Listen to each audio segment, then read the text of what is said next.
91.3 WUKY presents Saving Stories with Dr. Doug Boyd of the Louis B. Nunn Center for Oral History in the UK Libraries, featuring interviews from the collection. And here's your host, Alan Lytle. Doug, Lexington is celebrating its 250th anniversary later this year, and we are shining the spotlight today on a lifelong educator and activist. Audrey Grievous grew up in a segregated Lexington, Kentucky. She attended Kentucky State University, where she became actively involved in the NAACP. She later served as president of the Lexington chapter. Alongside her career as an educator, she remained deeply committed to civil rights activism. So what did civil rights activism look like at that time? Well, Grevious discusses the NAACP's collaboration with CORE. The Congress of Racial Equality. Yep. To organize boycotts of grocery stores, department stores throughout Lexington. She also describes in this interview their efforts to protest discrimination in restaurants, including having sit-ins at lunch counters. And each one of the 10-cent stores had a little lunch counter on the side where blacks were supposed to either stand or maybe they had one or two little benches there where you could sit. But you could not sit at the nice, long, clean counters where the white customers could. Now, this is where there was an advantage of working with CORE, because CORE had more white members than the NAACP. We used this format where a black and a white would go into the department store and sit down, to the 10-cent store rather, and sit down. The black would order, and of course they would be refused. The white would order something where the sandwich would come in two places. Most of the time they had ordered a club sandwich.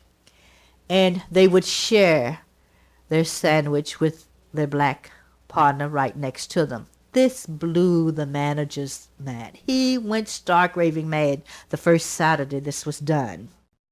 There's one moment in this interview that really stands out to me, as Audrey Grievous describes a particular sit-in that she experienced. The only other thing was one time we were at H.L. Green's, and we had been fortunate enough the week before to get inside of the lunch counter before he was aware we were there. And the waitress turned over a whole thing of grape soda all over us and got our clothes, they were ruined.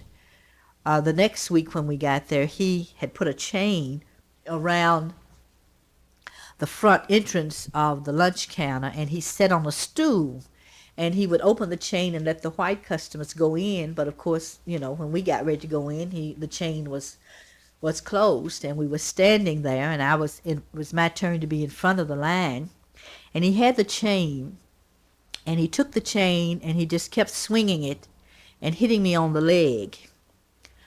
And the men in the group were terribly upset about it. They were beginning to lose their composure, and they said, no way, So we had to send them off of the picket line because I think that would have been our first fatality, that they were just angry enough to have lynched him at that particular time.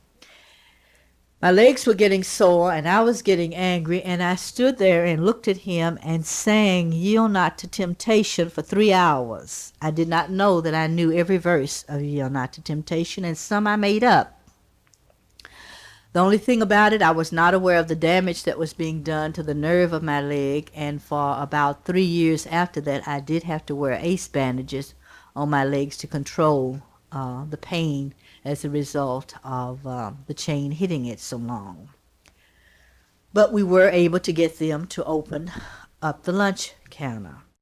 It's hard to really leave a comment after hearing something like that. Yeah. The Nunn Center has 3 interviews with Audrey Grievous. This particular interview was conducted in 1985 and is available online in our super cool search system at KentuckyOralHistory.org. Doug Boyd from the Nunn Center has been our guest again on Saving Stories. Have a good one. Thanks for having me.